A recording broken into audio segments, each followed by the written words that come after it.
he was able to answer. When Jesus was as he sat upon the Mount of Olives, that's Matthew 24 from verse 3. And as he sat upon the Mount of Olives, the disciples came unto him privately, saying, Tell us, when shall all these things be? And what shall be the sign of your coming and of the end of the world? And Jesus answered to them and said to them, Take you heed that no man deceives you. For many shall come in my name, saying, I am Christ, and shall deceive many. And you shall hear of wars and rumors of war. See that you are not troubled, for all these things must come to pass, but the end is not yet. For nation shall rise against nation, and kingdom against kingdom, and there shall be famines and pestilence and earthquakes in diverse places. All these are the beginnings of sorrow. Then shall they deliver you to be afflicted, and shall kill you, and you shall be hated you shall be hated of all nations for my name's sake. And then shall many be offended, and shall betray one another, and shall hate one another. And many false prophets shall arise. It's verse 11, many false prophets shall arise and shall deceive many. And because iniquity shall abound, the love of many shall grow cold. But he that shall endure to the end, he shall be saved. And the gospel of the kingdom shall be preached to all the nations for a witness, then the end shall come. So notice the opening word when Jesus is asked about the signs of the end of time, he begins by these words, take heed that you do not be deceived. In other words, what Christ is telling them, I want you to be discerning. The one dominant sign of the end of time is going to be deception. And the people who are going to overcome deception are the people who are discerning. And that's the antidote for that. But I want to call your attention to Jesus when he is listing out a couple of the signs of the times. Please notice the conversation begins in verse 2, and it is not until verse 11 that we pick anything spiritual. And even when we begin in verse 11, the spiritual, it is false prophets. But everything from when the conversation starts all the way through to verse 10 is things in what we have come to call either the quote-unquote the world or quote-unquote the wild. It talks about famines, it talks about pestilence, it talks about men being all these other kind of things. So Jesus, in telling his people that they need to be discerning, okay, he points them to observe the signs of the times. When you'll be seeing things happening in the wild world, it wasn't just for information, but it was meant to spur transformation. I'm pausing so that that statement will remain with you, that when we see trends and changes over time in what we are calling the wild world around us, the ultimate objective of heaven isn't information, but it is transformation. God isn't just more keen to pump at us data. What he's looking for us to have is a response to that data. That's why he does all of these things. So today's letter D is for us to make the most of our wild situations. God is inviting us to build a posture of discernment. It's a posture of discernment. I'd like us to go back to the anchor story that has been guiding us, and that's the story of Noah. It's found in the book of Genesis. We have been reading chapter 6 as the opening bit to tell us But I'd like us to go towards the end of Genesis 6 for us to discern a few more things that God wants us to do. We'll read fairly extensively in the chapter so that you understand the story. Genesis 8 from verse 1, it says, "And God remembered Noah and every living thing and all the cattle that were with him in the ark. And God made a wind to pass over the earth, and the waters assuaged. The foundations also of the deep and the windows of heaven were stopped, and the rain from heaven was restrained, and the waters returned from off the earth continually. And after the end of the 150 days, the waters were abated, and the ark rested in the 7th month, on the 17th day of the month, upon the mountains of Ararat. And the waters decreased continually until the 10th month. In the 10th month, on the first day of the month, were the tops of the mountains seen. And it came to pass at the end of 40 days that Noah opened the window of the ark, which he had made, and he sent forth a raven, which went forth to and fro until the waters were dried up from off the earth.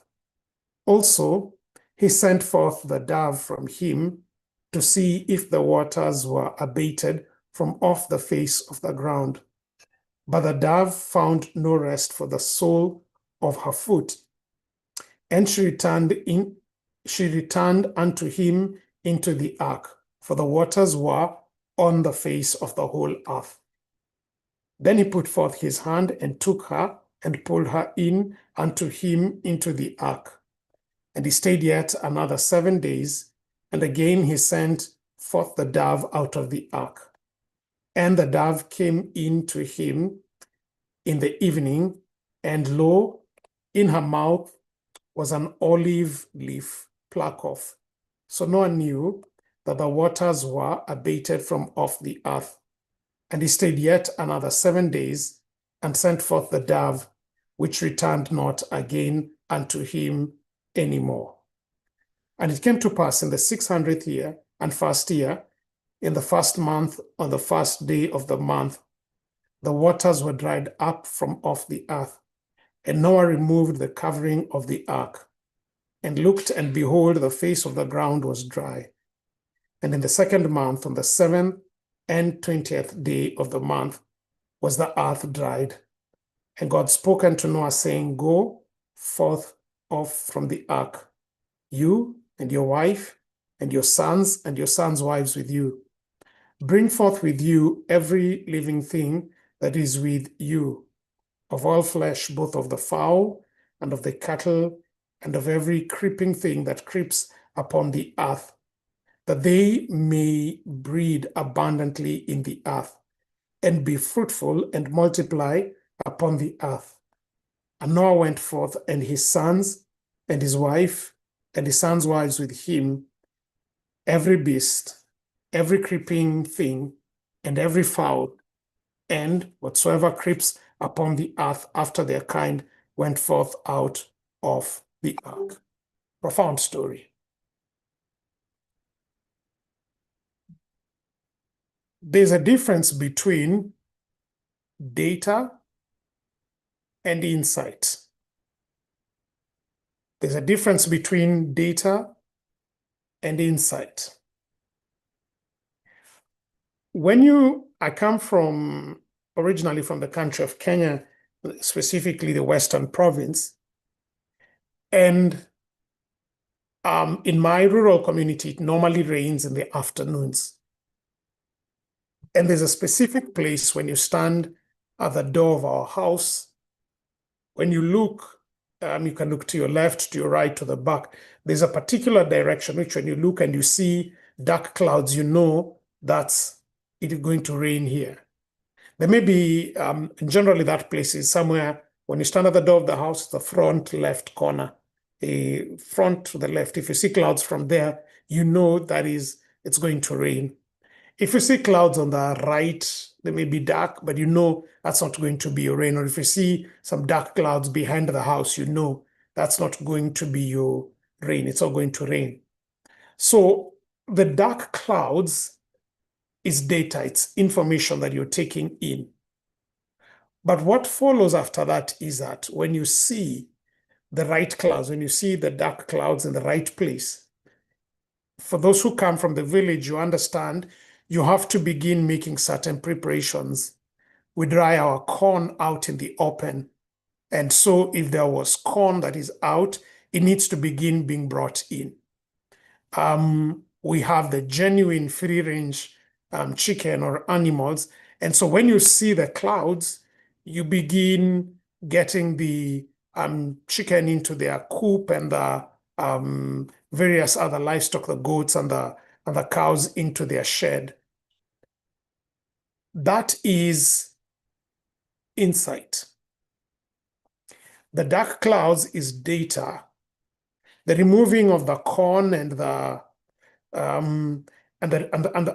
getting the animals into safe places, that is insight, because over the years we have known that when we see those dark clouds and are not responsive to remove the corn, the rain comes and makes a mess and can at times come in such high amounts it can sweep away the corn. Or the rain can come and, like, if you have lambs or calves, and when they're rained on, they don't do too well in terms of health. So there's data, and then there is discernment, or what I'm calling here insight. It is only as data is combined with discernment that it produces wisdom or wise actions. Let me repeat, I'm realizing I'm teaching slowly here. It is only as data is combined with discernment that it produces wise steps or wise actions. The decision to remove the corn or the decision to move the animals, those are wise actions, but that is because of discernment built over time. And so I want to just pause straight out of the gate and begin asking you, when you see the wild, and the wild gives us a lot of data, there's the latest dress code, there's the latest weird music, there's the latest fad in eating, or you see some meal portions and size that you're wondering, when is a gluttony going to stop? There's a latest fads on what defines success, or what titles you need to have, or how many followers you need to be, or how much you need to have in your investments for you to be anybody. There is the latest political moves, there's the latest spiritual moves. So the wild world is not short of data. It keeps pumping at us data. There's a lot of data from the political, from the environmental, the way the weather behaves, from the economic, to the social, to the cultural, to the entertainment, to the sports. All of those places keep giving us data. My question is, are we informed by the data, or are we transforming in response to what the data is pointing or revealing? When Jesus is sitting on the Mount of Olives and the disciples ask him for the signs of the end, he doesn't go and begin joining Bible verses, but on the contrary, he points them to signs they will see in the wild world around them for 10 verses straight. And when he begins speaking about signs in the spiritual, he begins speaking first from the angle of false prophets. Jesus knows some people in the wild world are politically inclined, so in mercy, he has put signs for them to see and read in the politics that should be able to tell them about God's interest in them. God also knows that some people are economically inclined, and so he has allowed that there will be signs in the economic data which those who are thus inclined can be able to trace the dealings of the divine in that sphere, or in the sphere of humanity, but as revealed through economic terms. God knows some people are inclined more to read the environment. They look at the changes in trees and in rivers and all of those. And in love, because he does not want any of them to be lost, he has so ordained that there will be signs in the climate and the way it changes, that people will also be able to discern that God is interested in the affairs of human beings and the eternal destiny and their present well good. And so he's put signs to arrest their attention there. But all those signs are going to be data, are going to be opportunities of data. And in the same way, I could see the rain from my rural home coming and choose to do nothing about the maize or the corn or about the animals, and they would get destroyed. It's the same thing. Data in and of itself does not transform, but data has to be united with discernment for there to be the production of wise actions that transform. Before we just go and look at 3 layers of data, let me ask you here, in complete love, complete honest love, let me begin with my Adventist friends here. As a people, we are excellent at getting data. We pride ourselves very deeply, and so about being a prophetic movement, and we have no shortage of data. But let me ask you, is our data leading us to transform? Let me use the words of Ellen White. She makes 2 very distinctions that we need to understand when I'm speaking about transformation. Ellen White says, revival signifies a resurrection from spiritual death. It is like the spirit re-entering a body that was dead. That is revival. Reformation is a change in ideas, theories, habits, practices. Think about those things. Ideas, theories, habits, practices. That is what reformation is. And so, as I'm again addressing my fellow Adventists, has the data about the signs of the times, has the data about apostate Protestantism and its role, and Catholicism and its role, and America in prophecy, all of this interesting data that we have from Daniel and from Revelation, when we've consumed it, are we just informed, or are we transformed as evidenced in the change of our ideas, our theories, our habits, and our practices? And let me be granular here. It has, because I've grown within this church, it seemed to me that our preaching was equipped to make us escape the world. And every time we spoke about Revelation and we talked about Christ's second coming, there was little emphasis laid about how do we use this period in between until Christ comes, which will be lived in a world that is wild. It seemed our prophetic urgency was we couldn't wait to leave this world, and we didn't give much thought about what we will do about 2 things: about A, how will we live while we wait for his return, and B, how will we speak and engage and connect with the people in this world where they are. And so that is why, again, I keep asking that question.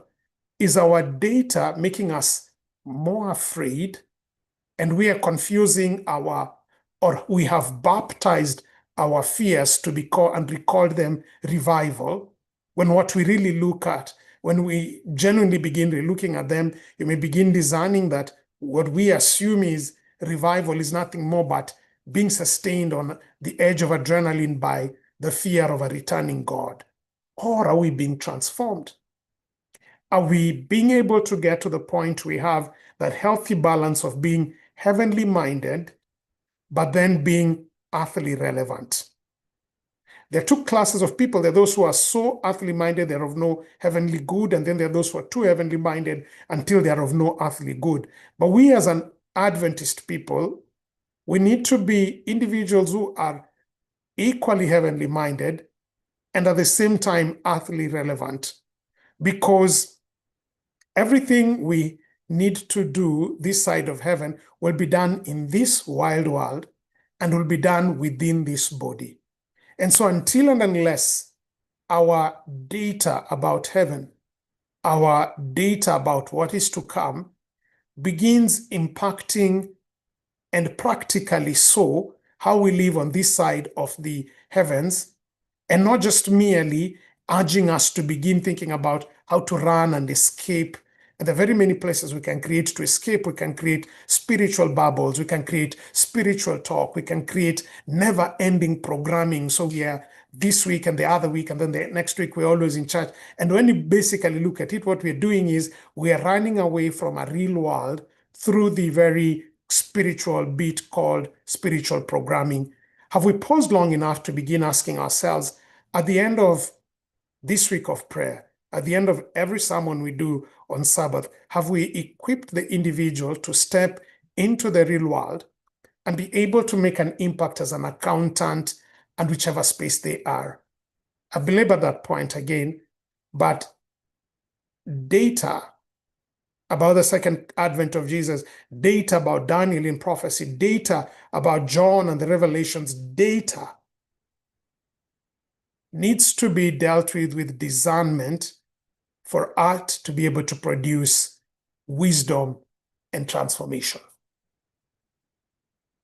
Time is not permitting me, but let me ask you, as a father and as a mother, you've lived longer than your child, so you have quite an amount of data. You've seen trends, you've seen behaviors that lead astray or destroy potential.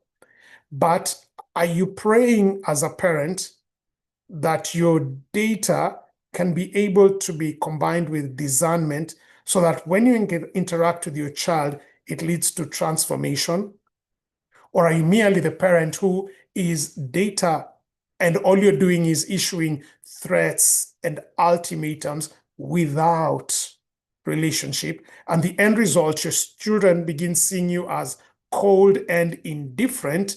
And at the end of the day, they are rebelling because the data you've had is not leading to your own transformation, and you just can't genuinely give what you don't have. Are you the worker who is well informed but has not been able to learn ways of working effectively, working productively, working collaboratively? And so in terms of paperwork and transcripts, you're top-notch. You have all the right data points. You have the right CV. You have the right transcripts and stuff. But when it comes to the world of real work, you've not been given that, you've not been able to build that additional grace of discernment of when to speak, when to be silent, how to build relationships and that. And so as an end result, you go to the workplace and you cannot stay on a job because your data may have made you get the title of engineer, but it has not transformed you into a team player. Yeah, and for many of our spiritual folk, when we are going through stuff like that, we then begin feeling we are being persecuted. No, maybe at times you're not just being persecuted, you just maybe are a poor colleague to work with, or your work ethic is not that great, or you're not as productive as you imagine you could be. You suck at working in teams. And so your data that you learned in university needs to be combined with discernment for you to know when to apply it and how to apply it. Has your data about your financial status been combined with discernment about what truly matters in life so that you'll begin making wise decisions? Or are you just merely gathering data points? Hey, so and so bought a piece of land, and that data point just begins making you think, I also need a piece of land. And you know, so and so's child is making so much money. And so you begin agitating yourself or your own children to make that amount of money. Have you paused back enough and asked yourself, this data, has it been combined with discernment in order for it to produce transformation? Noah, and the next part of this message is stuff I have said before, Noah in his case uses the data in three very interesting ways, which I think as people who are building discernment that is meant to result in transformation would do well to think about. When Noah sends out the raven and the dove, and the message preceding this explains that in a bit more detail, so you may want to track it back on the social sphere where you got the same message, it should be there. When Noah sends out the raven and the dove, they're bringing him data. The raven is giving information about the rate of decomposition, of things are decomposing, which is important because if any new life needs to come in the world outside, there was this massive burial site. So no one needs to observe the raven to know, okay, out there, it's not just it's not a slew of corpses that are lying all over the place. He's looking at the dove to understand what is happening with regeneration. So Noah is looking at the dove for regeneration and is looking at the raven to understand decomposition. And these are data pieces. But it is not, what is significant is not what Noah data he is getting, it is how he's using the data. So you notice when Noah finally sends out the dove the third time, the first time it goes, it comes back and it found a place to rest its foot. The second time it goes, it comes back with a leaf in its beak. The third time it goes and doesn't come back. And so now Noah knows, okay, this data means there's land and everything. When Noah has finished sending back and forth the dove, he then opens the roof to see the dry land. You notice already he's beginning to impact this wild space because of the data he's receiving. And then he'll wait for some time, and when he'll receive more data in the form of instruction by God, telling him to leave, he will organize how these animals will leave the precincts of the ark.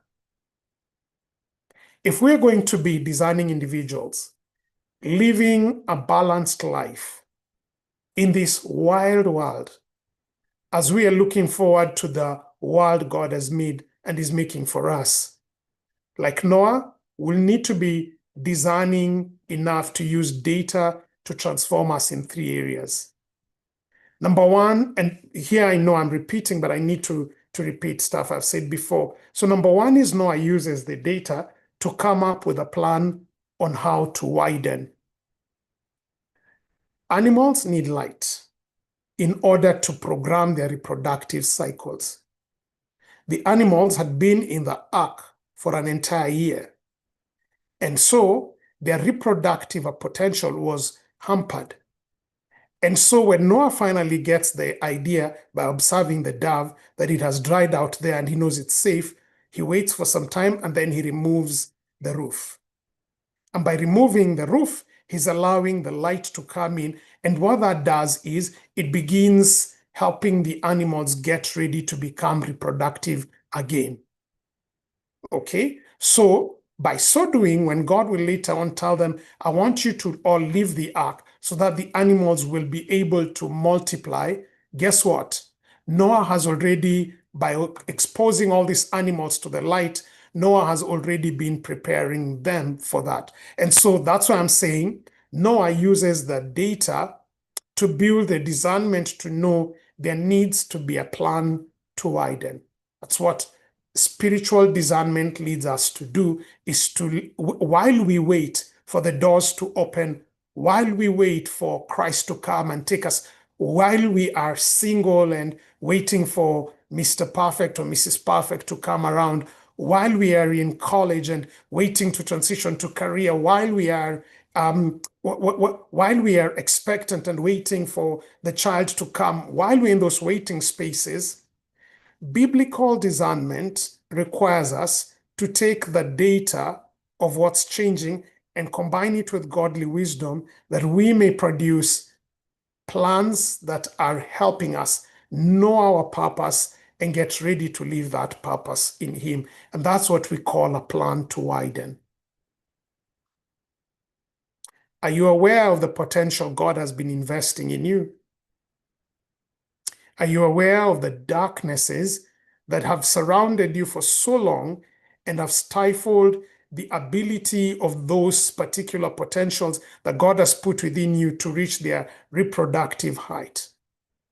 Maybe you're a singer, but because you've been surrounded with the darkness of comparison, because you can't sing, or seemingly you can't sing as well as cousin X or Auntie Y, you've been kept on the down low. But God is giving you the data point to say He doesn't ask you to exercise your gift in the strength of your aunt or in the strength of your cousin, but He wants you to do the very best. And when that light shines upon you, do you then begin taking the necessary steps to expose yourself to the lights that will make you become a better singer? Are you getting a music tutor? Are you changing your diet? Are you beginning to exercise? Are you buying an instrument? That's what we call a plan to widen. I've just used an example in music, but you can think about the same. As we begin seeing the AI revolution coming in and beginning to democratize and make more accessible many more spaces, what are we doing as a church to begin leveraging this new light of artificial intelligence to help us become and accelerate and expedite some of our capacities to gather more data about our community and see how better we can serve them, or begin automating how we can do our discipleship and following up people, or begin building more engaging tools about how we can serve people in terms of literacy or numeracy or Bible study? Are we using the lights, and do we have a plan to widen? Or all we're doing is sitting back, watching YouTube videos or listening to sermons that scare us about the data point called AI, but we're not combining it with divine discernment for it to produce W number one, which is a plan to widen. Every time you hear there's a new investment in chips, or there's a new government bill, or there's a new government directive, what are you sitting there doing with that directive? Are you just listening and complaining about the cruelty of the administration, of the incompetency of the leaders? Or are you also praying for discernment, for God to begin showing you what is the opportunity in this particular time? When we're now in this particular conundrum about immigration, are we busy trying to see how we can hide, or are we busy seeing ourselves how it is we can shape a ministry that holistically helps the individuals who are caught up in this entire immigration thing? I do know a few weeks back, we had a nationwide prayer for the several thousand Adventists who would be impacted by this. But my question has always been, what do we do after the final amen? What do we do practically after that final amen? Maybe that's a domain God is calling you to build discernment so that you can become, number one, somebody who has a good plan on how to widen.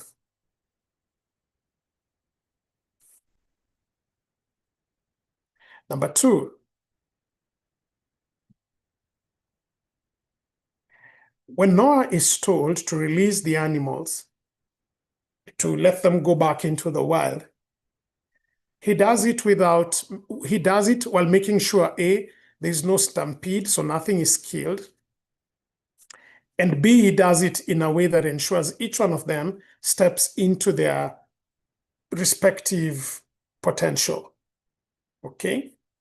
So not only has he exposed them to the lights that helps them become more productive, he also releases them in a way that helps them achieve their fulfillment. For him to do that, Noah has to make sure he has a plan to work. Noah has to make sure he builds the discernment about work and its place and its role. It took a lot of work to think, what animal will we release first? What animal will we release next? And at which interval are we opening which floor? That was a lot of work. It had to be worked out. It didn't just happen. And if you've ever kept animals in confinement for long, you do know that when you finally want to release them, they're very jumpy. See anyone with a dog that stayed indoors for long, or a cat that's been indoors for long, or a calf that's been indoors for long, when the time comes to open and release them, they become very jumpy, they become very restless. And therefore, you need to be very discerning. You need to be, you need a very good plan on how to release them. So Noah is not just receiving data from God telling him, release these animals, and Noah is haphazard. No, Noah comes up with a plan that has work in it. So one of the discernment pieces we need to build is how are we going to widen? How are we going to use our God-given potential? Which ones have been buried in light? Which one, in darkness? Which ones have we been underusing? What's God's purpose for my life? That's the discernment side of widening. But then there's a discernment side called work, where it now moves from theory to practical, where it moves from potential to actuality, where it moves from possibility to reality. That bridge, that piece, that muscle is called work. And so in order for us to be all that God desires and designs us for us to be, we will need to begin building that second piece of muscle, and it is the muscle we call discernment, called work. And let me ask you, what's your attitude towards work? Do you think of work as a curse? Do you think of work as being beneath you?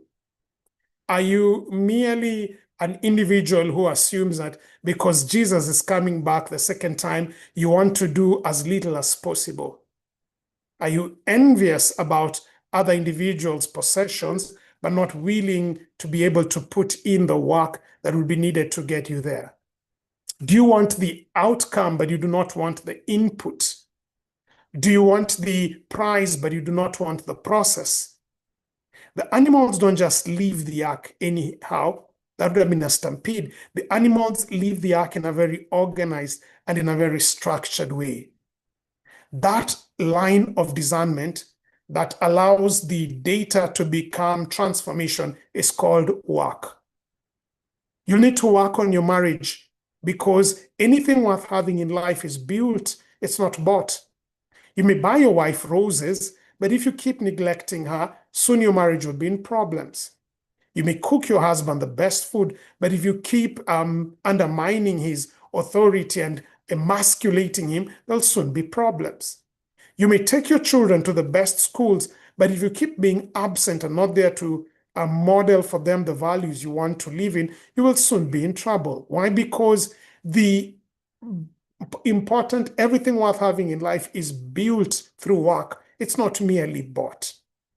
So I'm speaking about this because many individuals need to rediscover this discernment piece called work, since the thing holding many of us corporately and individually from being all that we can be, from moving from merely data and into transformation, is because this discernment piece called working on it has been lacking. We'd rather spend hours gossiping about so-and-so's status than actually putting in time to begin helping them. We'd rather speak endless hours about so-and-so's possession rather than banding together and beginning to work to create value, which will result in us being able to increase our earning. We'd rather spend endless hours envying and running after a few dollars here and there, rather than begin to thinking, how can we band together and begin not chasing 100% of $10,000 opportunities, but begin even chasing 5% of $1 million opportunities? Work. Work is a gift. And I'm not saying overworking is the gift, and I'm not saying work is our identity. No, I'm saying work is a gift from God. It was there before sin. It was given to us after sin to help us modulate this. And if we're going to change the data of God's instruction to move into transformation of a new world or whichever other piece, and if we are going to be effective in using our waiting time on this world as we wait for Jesus to come back the second time, if we're going to make the most of it, we are going to have to combine our data about the signs of the time and the prophecies of everything with a willingness to work. We need to be able to work if you're going to have a healthcare that is going to be an evangelistic one. We're going to need to work if we're going to build an education system that is going to witness for Christ. We will need to work if our churches are not just going to be building stuck in rentals and perpetually trapped in debt and never ending. We need to work if our music ministry is going to have to move from just merely being entertainment clubs that only speak to people within the bubble and begin being listened to outside of that space. We're going to have to work if our children are going to be modeled for career opportunities that go beyond the normal things we've been caught in group homes and nursing, and then being able to see new and different things. We will need to be people who are willing and able to work. We need to build that discernment. And then finally, when Noah leaves the ark, the first thing he does is he worships. He takes a sampling of the clean animals, and then this is what he places on the altar and is able to give a sacrifice to God. Worship helps the mind put what is most important as most important. This wild world will keep pumping in our direction all manner of data. Worship is going to be an important sieve through which the data of the world is going to be sieved so that our minds will be stayed on God, and we are able to discern fiction from fact. We are able to discern God's will from human pressure. We're going to be able to discern selfishness and self-interest from Christ's sacrifice and calling for us. We're going to be able to, it's going to help us to discern what God's purpose for us is versus what men's purpose are. And that is why, to build an effective waiting experience, Noah embraces worship. And let me ask you, how's your worship today? I'm not belittling your singing. I'm not belittling your praying or your tithing. Those external acts of worship are important. But what I'm asking about is the deeper bits. How is your worship shaping your worldview? How is it transforming the way you think about money and the way you're thinking about relationships and the way you're thinking about human people and the way you're thinking about saving and education and eating and entertainment and every other facet of life? How has your worship transformed those places? For some people, their worship has made them decide everything in the world is sinful and they have kept away, and therefore their worship does not make them effective in this world. Some people, their worship is so deficient, it's made them take in and everything from the world, and therefore they've just completely compromised and be swallowed in. But the kind of worship we need is a kind of worship that produces the discernment Noah had. The ability to know, I will take some of the animals, I will not kill all of them, so that there will be continuity, and that these things that I am using as worship do not become idols in themselves, but that my worship helps me center my mind on God, and my worship provides a filter that builds wisdom, that is practical, that is tangible, that is authentic, so that when I rise from my worship, like Noah did, I am able to become more effective in the world in front of me. If at the end of our worship, all we have gained is a fluency in internal language, and we are only able to feel comfortable and confident in this place, something needs to be reinvestigated about that worship. Noah worships at the door of the ark, but he does not remain at the door of the ark. Noah worships at the door of the ark, but then he steps into the real world that is being opened in front of him to touch it, to transform it, to till it, to turn it around into something good. If our worship is not of that kind, then something about it is wanting. And so here is Noah, standing in front of a world of endless potential. That's the data. He can see new brooks, he can see new rivers, he can see new trees, he can see a lot of data. But the third piece of discernment he has to build before he steps into these new possibilities is the muscle, is the discernment angle called worship. Because then it will serve as a filter by which he will engage and categorize every opportunity that is presented before him. And his worship was of such a nature that it did not freeze him in place. It did not make him want to go back into the ark, but rather his worship was so rich and wholesome, it catapulted him into the world to be a transformer. Data needs to be combined with discernment for transformation to occur. This wild world will keep giving us data ceaselessly. But if we are going to be individuals who transform this wild world, if we are going to be individuals who get to be transformed to be like Christ in this wild world, if we are going to be individuals who learn to live in this world while preparing for the world to come, we'll need to build three pieces of discernment. The discernment on what it is God is calling us to widen on. The discernment on what God is calling us to work on. And the discernment of what worship filters God is asking us to put on. And when these three things come together, widening, working, and worship, it allows us that the data around us does not overwhelm us and make us freeze, that the data around us does not corrupt us and make us compromise, but that the data around us is carefully chosen so that we are not merely informed, but we are transformed to be transformers of the space around us. So let me ask you, where are you stuck today?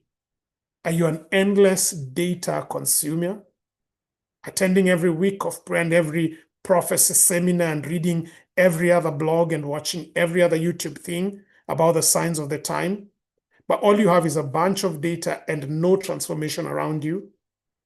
Or are you endlessly consuming the data points from the world? You know what's happening in the world of Bitcoin and what's happening in the world of tech and AI and what's happening in the realms of economics and philosophy and sociology, and you're a good social commentator, but there is no transformation in you. May I invite you that whether you are stuck just with a bunch of spiritual data, or whether you're stuck just bunched up with wild data, God is still eager to save you. He wants you to help build your self-discernment. Discernment that will widen you. Discernment that will beg you to work. But discernment that will need you to have spiritual filter called worship so that you will be all He intends you to be. Gracious Lord, thank you for choosing to use data points from things we can relate in the environment, in the economics, in the politics, in the socials, in every other sphere. It is testimony that you're not desirous of any one of us to be lost. A loving Father, data in and of itself will not save. Data in and of itself will not transform. It needs to be decided upon with discernment. And God, I pray you may help us build discernment in those three lines. What it is that we need to widen. Show us what our purpose in you and our calling in you is. Peel back the darkness that has engulfed certain areas of our potential so that it will breathe fresh air and be able to be expressed in you. Help us build discernment on what areas it is we need to work, so that where we are stunted or derailed because we are not working, we shall be able to regrow. And where we imagine we just need to buy what we actually need to work on, you may guide us to roll our sleeves and be able to cooperate with you and work. And Father in heaven, help us build the discernment of worship that will help us know your will, your mind, your heart, your agenda. And that by those criteria, we will be able to make sense of all the data and its opportunity and possibilities that you surround us with. That we'll not just plunge headlong because we can or because we are aware, but we will move only, Lord, in the direction that is harmonious with your heart and with your will. So keep us, move us from data, give us discernment, and may we be transformed people whom you will use to transform the world around us. In Jesus' name I pray. Amen. God bless you all. Amen. Amen.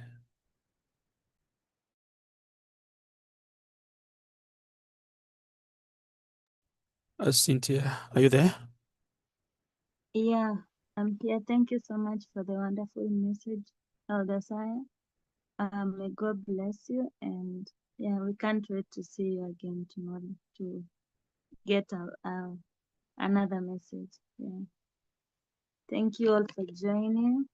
And just a reminder that tomorrow we're going to have our meeting in church as we prepare for the Sabbath. So we welcome you all. And thank you for joining tonight. Thank you. Karibu sana, Pastor. Asante sana. Thank you so much, Cynthia. We appreciate your moderation here tonight. Thank you. I'm so proud of you young people. You stepped up this week, and indeed, you've been blessed with your leadership. Elisaiah, we are so grateful. As my young people have indicated, as Cynthia said, we have been blessed this week. What a message. What a week it has been. Thank you so much for taking your time. We know that you have a very busy schedule, but when we requested you to speak to us through this week, graciously you made the time, and we truly appreciate your time. Thank you so much, and we've been blessed. It's our prayer that each one of us we go out there and engage the world, so that through us, God will be able to work it out and bless the world around us. Tomorrow, Elder Saya is coming to town. We pray for him as he flies in. He will be with us tomorrow night at church. So all of us are invited, as Cynthia indicated, for Vespers tomorrow. You'll be speaking from church tonight. So we do not have this platform tomorrow. Well, maybe we do Elder Nyaga. But we will be in person. If you are within the Twin Cities, we welcome you to come and worship with us at United Central. Elder Sai will be with us tomorrow night. He'll be speaking to us on Sabbath morning during the divine hour, and sometimes Sabbath afternoon before he leaves town on Sunday. So that is the very short schedule that he'll be having with us when he comes to town tomorrow. In connection to that, as we announced earlier on in the week, tomorrow we'll be conducting the final funeral service for Sister Hola Mosiori and the family. Will be with us tomorrow, beginning at 9 o'clock in the morning. 9 or 10 in the morning, I think. Yeah, we'll start gathering by 9 so that they can. The service is going. The body is going to. They're going to bring the body by 10. So the family is requesting that we start gathering by 9. Okay, so by 9 o'clock, and they'll come in around 10 o'clock. We conduct the service until around 1 o'clock before we proceed to the cemetery to lay Sister Hola to rest. So let's come out and be with the family, support and pray with them, comfort them during this very difficult time. It's been hard for them. It's been I think 3 or 4 weeks, really hard for the family. Thank you so much for reaching out and embracing them during this very cold season in their lives. So tomorrow is the final day. I think the address to the cemetery has been posted out somewhere, and Elder Nyaga is going to share that information with all of us on the church forum so that we get to know it. And if you come to church, it will be given at the end of the service. The address will be out there for us to go to the cemetery and stand with the family. Elder Saya has got the books that he has written. He's been talking about it all week. And he is intending actually to send 20 copies to us, but before those copies are sent, we don't want books to be sent here and they get stuck. I wanted us to take just 5 minutes tonight here, indicating that we need a copy because shipping those materials requires resources. And the one thing we can promote and appreciate the ministry that the LSI is doing is to support this endeavor that he has done. It's only $20.